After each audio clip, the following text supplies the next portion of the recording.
Hi, I'm Kevin Werbach, professor of legal studies and business ethics at the Wharton School of the University of Pennsylvania. For decades, I've studied emerging technologies, from broadband to blockchain. Today, AI is promising to transform our world. But AI needs accountability, mechanisms to ensure it's developed and deployed in responsible, safe, and trustworthy ways. On this podcast, I speak with the experts leading the charge for accountable AI. Alexandru Voica, is head of corporate affairs and policy at Synthesia, a major AI video platform for enterprises based in the UK. Before that, he has 15 years of experience in tech companies such as Meta, Arm, Ocado, and NetEase. We talk about how Synthesia addresses misuse cases like deepfakes and non-consensual imagery. What's wrong with the European Union's AI Act? Why Synthesia invested in complying with the ISO 42001 AI risk management standard, and how effective structured AI governance can actually speed up AI adoption. Alex, thank you so much for joining me on the road to accountable AI. Thank you for having me. First of all, why don't you tell us a little bit about Synthesia and the AI video avatar market that you're involved in? Yes, we're the world's largest AI video platform for the enterprise. And what that means in practice is that tens of thousands of businesses log into our platform every day and make content with AI. And that type of content, the best way to think about it is rather than making sort of film or entertainment, businesses are making informational content. So they're making employee training videos, customer support videos, sales enablement, or product marketing. It's that type of content. And essentially that means that most of the time they want to share some information or some knowledge with their stakeholders, whether that's, employees or customers.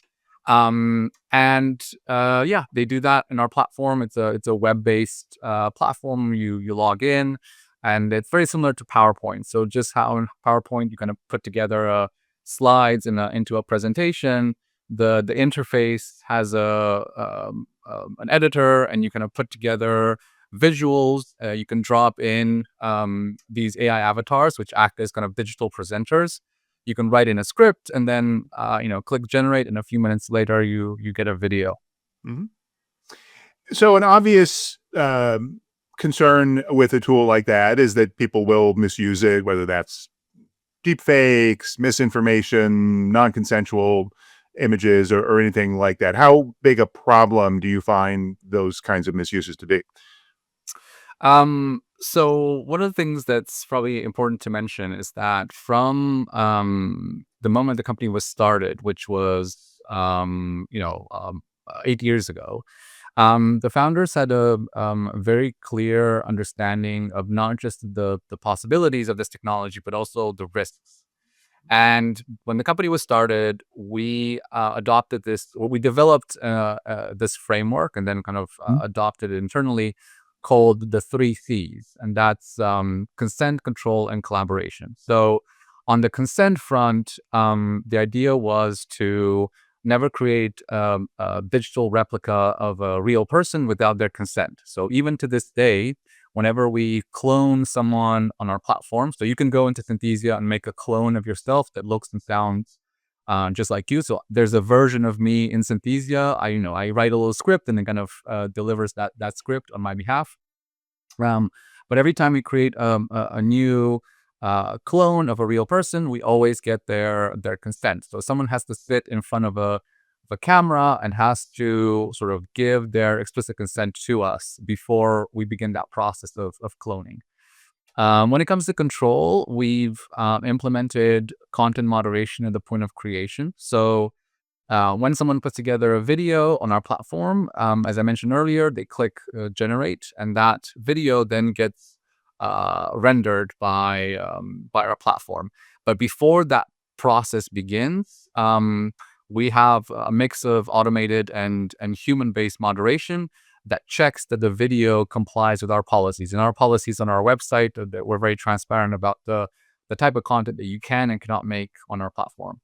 And then collaboration is, essentially what I'm doing right now. We talk to Yeah. governments, we talk to civil society, we try to ensure that the rules that are being developed and the regulation around these technologies are fair, but also, I think even more importantly, that they are practical. And we've had a very good track record of sort of identifying areas where you can actually implement practical regulation. So an example of this has been in the UK, where the UK was, I think, to my knowledge, one of the first, if not the first country in the world to make non-consensual deepfake Mhm. pornography illegal, Then both in terms of creating it and distributing it.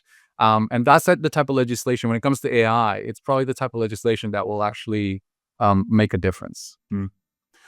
What does it take to make regulation like that practical? Because I assume some anti-deepfake regulation might be something that exposes a company like yours to too much liability or is not something you can actually work with. So what is it that the UK actually got right? So I think what the UK got right is a focus on outcomes, like Mhm, mitigating harmful outcomes. mhm, I think we as a society, probably in the United States as well as the UK where I am right now, we can agree on many things that we don't want this technology to do. And I mhm. think, if we start at the top of the list, definitely non-consensual deepfake pornography is probably right there, especially the type of content that affects children. So rather than, other countries or other kind of regions have tried to sort of approach AI regulation from a point of, let's try to influence how the technology is built and hope that action will kind of lead to a reduction of harmful outcomes. I think that's been a failure. And in here, sort of an example of that is the UAI Act, where the UAI Act sort of tries to put some guardrails around the size of the models and kind of how you build the technology. Like I said, with the hope that downstream from that you'll reduce risk. The Mhm. UK has taken a different approach, which is, let's try to identify those kind of harmful outcomes and make those things illegal. And this is an example where AI based non-consensual, like I said, pornography is clearly something that as a society we don't want. Maybe a few fringe elements of our society want that, but generally speaking, most people do not want that. By making that illegal, it reduces sort of the likelihood that people will engage in this type of behavior. And where have you found the greatest challenges with the first two, the control and the consent piece to actually do that effectively? So the good news is that at Synthesia, AI governance is something that we've cared about from the beginning. So our CEO and his team knew that if we wanted to be a leader in this space, Mhm, security and privacy, had to be sort of built into the DNA of the company, because they knew that if you were to sell this type of technology, trust is really important. Because when you talk about, large language models and those types of technologies, with text, I mean, there are definitely risks there and there are harms. But when it comes to video, it's such a personal technology. Like, being able to replicate someone's likeness is, quite a personal thing. I think the fact that we understood this from the very beginning, and we hired, one of the examples I always give is, we had a head of security when the company was just about 50 employees, mhm. right? And then we created this framework from the very beginning of the company. And I think that ensured that anything that we built after that, in the last sort of 8 years of the company's existence, anything that we built, we always kind of considered, transparency and security and all Mhm. these elements at the moment that we were building it. A lot of technology companies, what they typically do is they'll build something and then they'll think of some of these issues afterwards.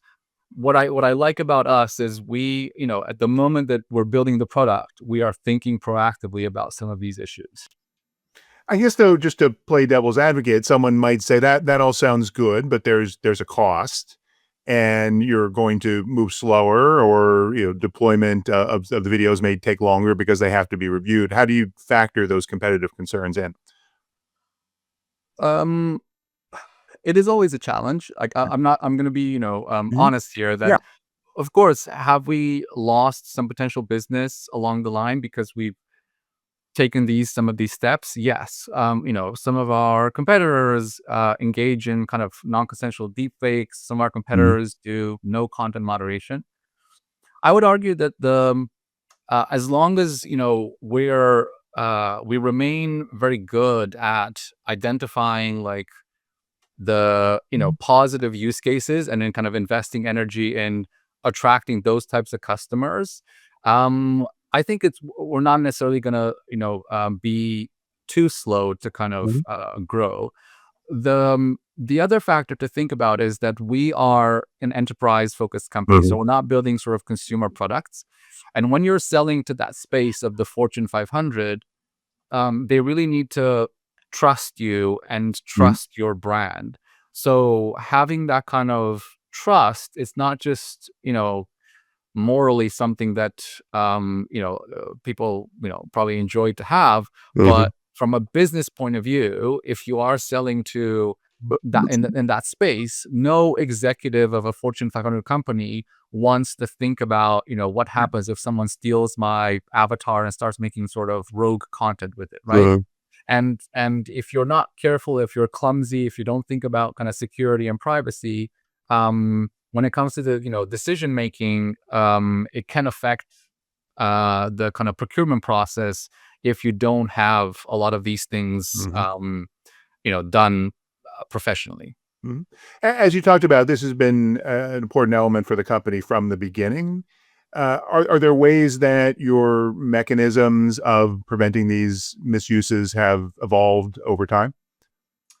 Yeah, so I think a good example of that is when we uh, when we started to sort of reach scale. Mhm. It was very clear that we needed to kind of approach content moderation in a slightly different way.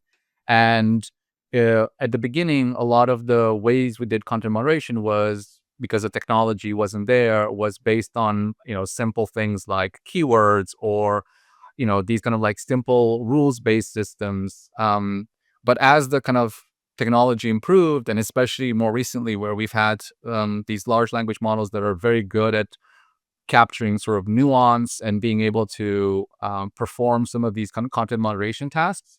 So our approach to content moderation has Mhm. improved, it has kind of evolved. And we recently we participated in last year in this cybersecurity hackathon that was organized by NIST. NIST is Mhm. the U.S.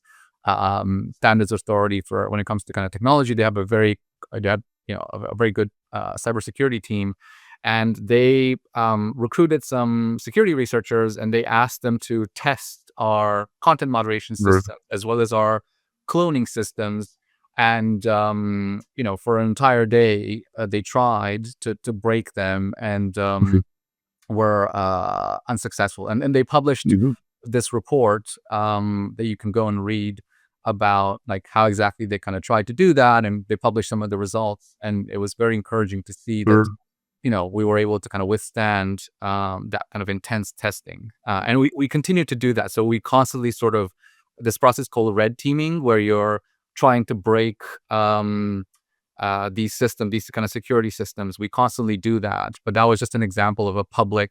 Right. We did this in a public forum, and the results are public for people who want to read them. I think Wired did an article about it, and they kind of published the report. So if people want to read that, Mhm. it's available.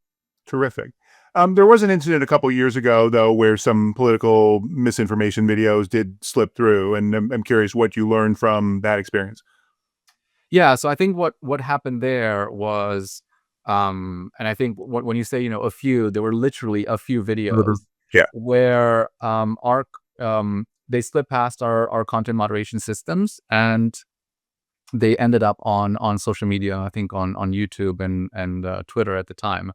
And I think what we learned from that, as a practical example, is that I would say that, what we used to kind of know as traditional, harmful content. Mhm. So when someone is sort of purposely trying to mislead you with something, um, that is kind of a space that I think, where the threats are very much known. What was interesting about that case is that the content itself was not misleading. So it didn't necessarily contain misleading information. The way it was or the reasons why it was made was to kind of drive polarization. So, Yes. for example, making videos about the number of school shootings in the U.S. The content, if you looked at the content, there was nothing misleading there. The numbers were accurate. They were obviously quite high. But the reason why they were making that content was to kind of drive polarization in the population and kind of get people to sort of start talking about this topic and kind of get into heated conversations. So I think that was kind of an interesting example of where the content itself was not misinformation or disinformation, but the campaign was intended as such. And I guess the other lesson that we learned from that was that, when it comes to that type of content, we one measure that we took was to restrict it to enterprise accounts.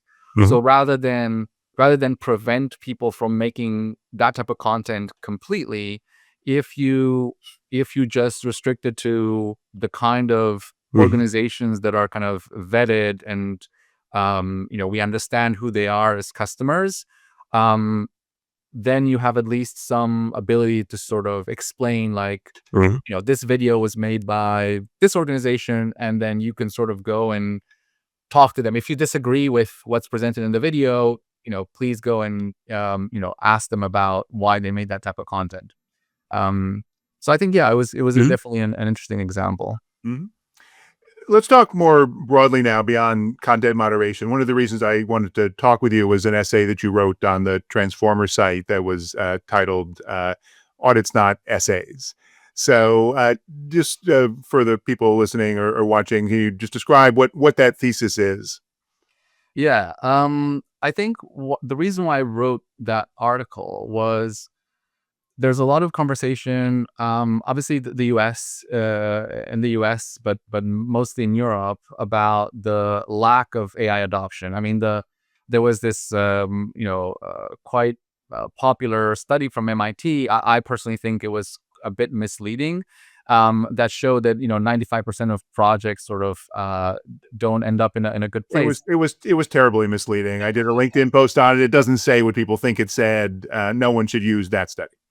But there were others, and there's there's a lot of conversation about an AI bubble, and the reason why I wrote that essay was I tried to kind of provide a realistic roadmap for, like, this is how you get AI adopted, especially in these kind of large enterprises.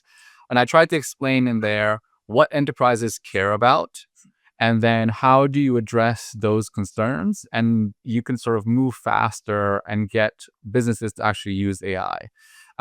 But because this is, particularly a problem in Europe, I think the United States is very good at this. So, just to give you an example, like Synthesia is used by 90% of the Fortune 100, which is, amazing. But there aren't that many companies like us. Like, there are, maybe, OpenAI and Google and Anthropic and a few others have that kind of level of penetration. But, I think we would want more companies to be able to be successful. And especially in Europe, there was a survey from last year done by Eurostat, which is like the European Commission's statistics body. So it's their own study that showed that only 13% of small businesses, had used AI, and that's a shockingly low number. And like I said, I just wanted to sort of explain how can we get more businesses to use AI, and the main thesis I had was that a lot of times businesses need trust, and there's a lot of people writing about trust, but not a lot of people sort of implementing kind of a trust stack, if you will. And I tried to explain in that essay, like, what does how can you prove trust? And I basically framed it in this kind of like ISO standards, because ISO standards are internationally recognized, but they're also operationally relatively easy to implement. So whether you're a large organization or a small organization, it's relatively straightforward. It requires some investment, of course, Yeah.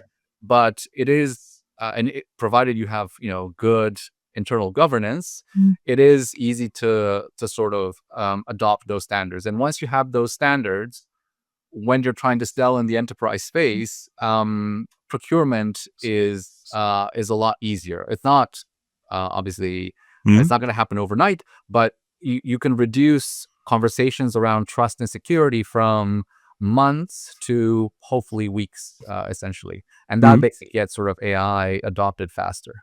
Mhm. But there was that important proviso you said there, provided you have good internal governance. Yes. Complying with something like an ISO standard is not that hard. So isn't there a challenge for the organizations that are not already at that point where they've made the investment in AI governance to look at these whether it's a standard or some other kind of audit framework? Yeah, I think that's a good point, a legitimate point, but that's why I tried to explain in that essay Mhm. why or how you can get to good governance. Uh-huh. And essentially, I used the example of ISO 42001. So ISO Mhm. 42001 is the standard for AI risk management Uh-huh. that was built both as sort of to try to sort of address some of the product risks that the EUA Act had defined, Mhm. as well as, like I said, give companies on both sides, so the companies that are developing the technology and the companies that are adopting the technology, a some sort of common language Mhm. so that they can sort of understand the risks and how to mitigate them to speed up AI adoption. So it's specifically designed for AI risk management. It's kind of a Mhm. standard for AI risk management. Um, and I tried to explain like some of the things that we did to kind of Mhm. as we kind of went through that process. But it is, yeah, it is. You have to invest both invest in terms of in people to kind of build Mhm. those systems, as well as a company to have a culture of Mhm. risk management, essentially. Yeah. Do we have all of the standards that we need at this point? I think we have a good combination of standards Mhm. to try to build something around when it comes to AI specifically, to build something that could become, if you like, a golden standard. So I think if you combine like ISO 42001 with ISO 27001 and then with ISO 27701, Mhm. those kind of three standards taken together give you the combination of risk management, data privacy, and data security to kind of build this kind of trust stack. And then you could also add, SOC 2 to that equation as well. Mhm. And I think you have a very good start for, companies, especially large companies who procure AI systems or services, to be able to say, okay, this is we can begin a conversation Mhm. because you're ISO certified. Mhm. Do you find that the enterprises you're dealing with are starting to move to that point? Because this dynamic obviously works well if the large customers are insisting on it for procurement, which for various other standards in other industries is the case, but it requires them to actually want it. Yeah, I think especially when it comes to these larger organizations, Mhm. it has helped us speed a lot of commercial agreements.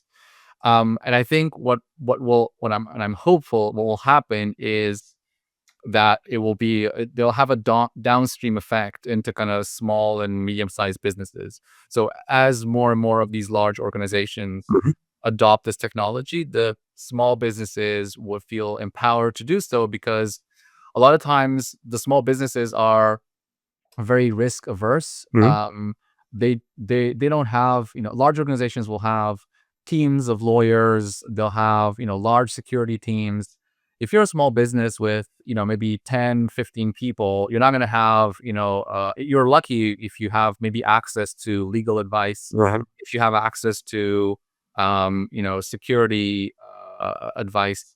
but you're not going to have that resource in house. But if you see that these large organizations are using these technologies, you feel like there's a certain level of comfort that gives you to be able to make that step. Mhm. But I guess the concern would be the larger organizations that have the resources to do the standards compliance and have all that in house.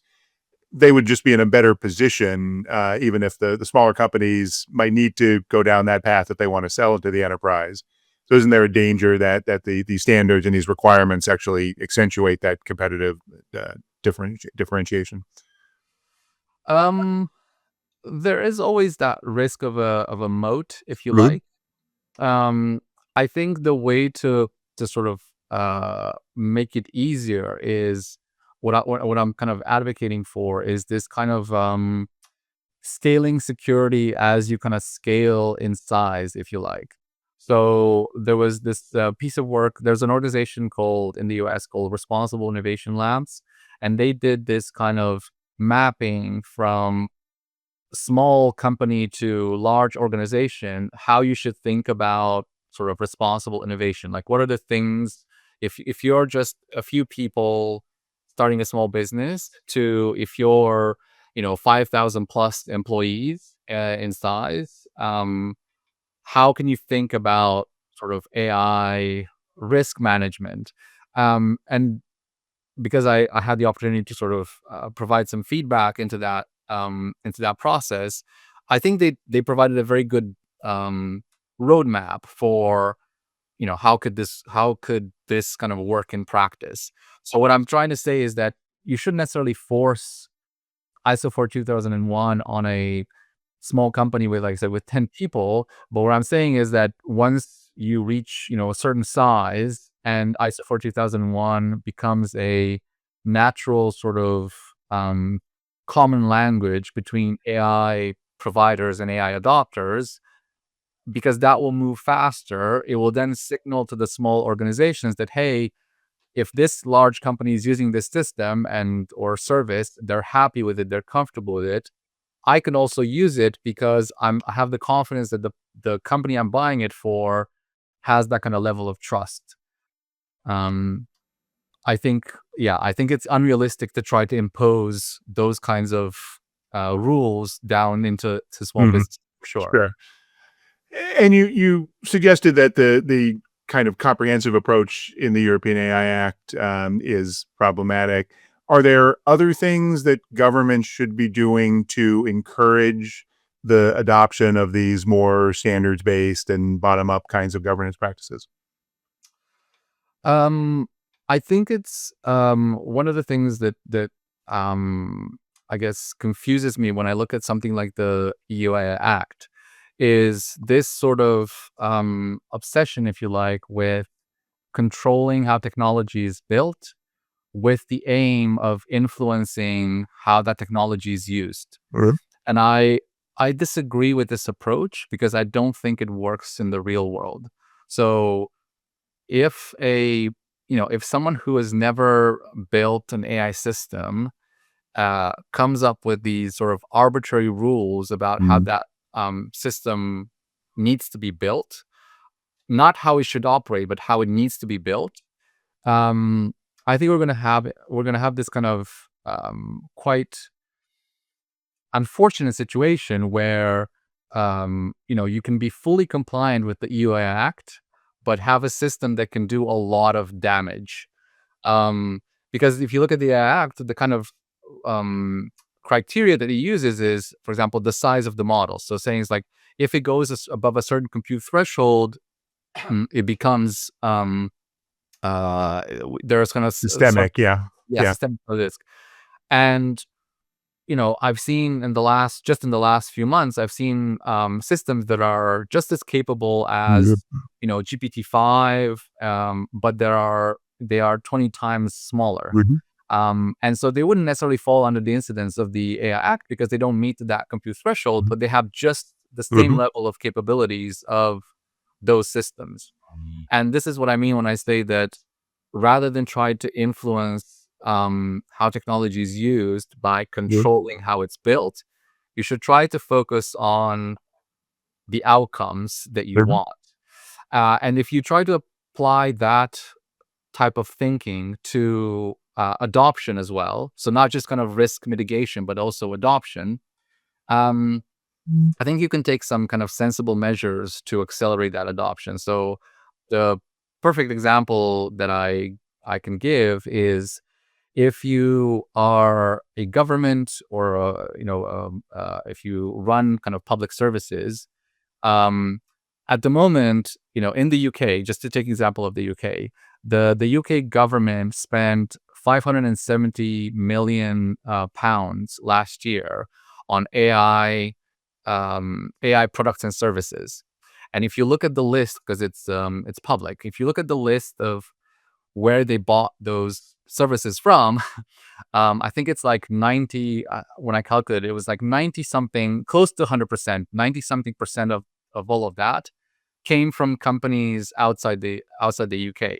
Now, I'm not saying that it should be 90% of those services should come from companies from the UK, but there's clearly something wrong here. If your goal as the UK government is to encourage adoption and development of AI technology in the UK, yet all of your procurement happens from sort of outside the UK, it's very hard to sort of you're sending the message that the UK technology is not good enough, and you don't create sort of an internal market Mm, for some of these UK AI companies to thrive, because obviously at the end of the day, if they don't have revenue, they're not mhm, competitive.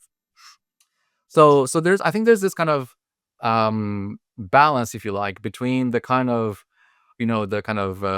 Soviet approach of the state needs to fund everything and everything needs mhm, to go through the state, versus the state completely takes the hand off the mhm, wheel and doesn't try to at least sort of have some incentives for the companies, like the kind of homegrown companies, to at least have a shot at mhm, procurement.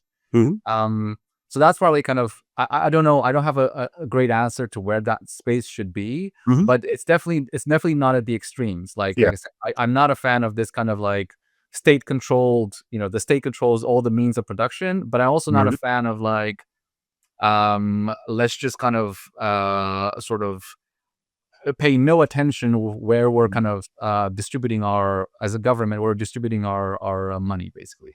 Mhm. All right. One more thing before we wrap up. As you mentioned, Synthesia has been in this world of AI video for a long time. Now we're getting into an environment where the fidelity of these tools is increasing, the availability for lots of different use cases is much more widespread.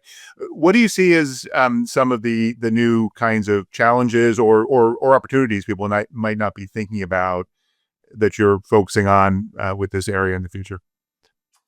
Um, that's a good question. The one thing that I'm probably the most excited about is something that is, to some extent, personal to me. Mhm, So, when I was a kid, I'm from Romania, and mhm, when I was a kid and I was learning English, this was like the 1990s. Romania was in a kind of a deep depression. The economy was really struggling. My parents were really struggling financially, but they knew that they saw that I had the passion to kind of learn English, mhm, and they kind of searched and they found someone who was in our town and knew a bit of English, and they kind of arranged a bit of tutoring for me. And so I started with that, and then I kind of kept going, and eventually, I learned English to hopefully a very good standard. Um, but that, if I think about my town and sort of the kids in my town, that right, was not an opportunity that was available to anyone else, or maybe very few people, very few kids in my town had that kind of opportunity. And when I kind of fast forward to where we are today, I think we're in a place now, or we're getting very close to a place where these models are very good at personalized education. And if you look at I think it was OpenAI themselves, or maybe someone else. They published this research as how do people use ChatGPT, mhm, and I think one of the top three, if not the top three, definitely in the top five, was kind of personal tutoring, like education, essentially, like right, personal education. And what I'm excited about is this kind of right, opportunity for personalized education. And when I mean personalized education, I don't mean it just in the sense of, what I described, like personal tutoring. I Mhm. mean it also in the sense of that adapts to the way that you like to learn. Because the way I like to learn and the way you like to learn is probably very different. Like some people are very good, like visual learners. Some people are very good at learning through analogies. Mhm. And like I said, these models are getting to the point where they can help you learn by adapting to you and kind of your personal needs. Mhm. Um, and if you combine that with the kind of technology we're building, which is a video, these AI avatars, the kind of AI Mhm. video, you can generate this kind of like on the fly learning experience that's not just personalized to you, but the great thing about it is it's always available. So going Mhm. back to my example, I would meet once a week with this person who was kind of tutoring me on English. We would spend about an hour together, and he would give me recommendations of like Mhm. books to read and things like that. And then I would have to wait for another week until Mhm. he kind of was able to meet with me again. But with these systems, they're always there. And I Mhm. think what's also interesting is because they're always available, it gives you the incentive to sort of keep going. Mhm. So just to kind of show you what that means in practice is we used to have in our internal Slack channel, we used to have this chat bot that you could ask it information, Mhm. but it was in a public channel, so everyone could see what you were asking the chat bot. Um, and when we kind of transform that into like an individual experience, like anyone could go and Mhm. interact one on one, not in a Mhm. public setting, but in a one to one setting. I think the usage of it increased by 7 times Wow. because all of a sudden people are like, okay, I can ask, dumb questions. No one Yeah, will yeah, know. It's just yeah, me wow. and the chatbot. But also because it's kind of there just for me, I can use it. I don't have to worry about other people sort of using it at the same time. I can just use it for myself. Mhm. And I think that's kind of a great Yeah. opportunity that when you combine these kind of technologies together, we're gonna see some hopefully some interesting experiences being built. Fantastic, Alex. Thank you so much. Thank you as well. This has been The Road to Accountable AI. If you like what you're hearing, please give us a good review and check out my Substack for more insights on AI accountability. Thank you for listening. If you want to go deeper on AI governance, trust, and responsibility with me and other distinguished faculty of the world's top business school, sign up for the next cohort of Wharton's Strategies for Accountable AI online executive education program, featuring live interaction with faculty, expert interviews, and custom-designed asynchronous content. Join fellow business leaders to learn valuable skills you can put to work in your organization.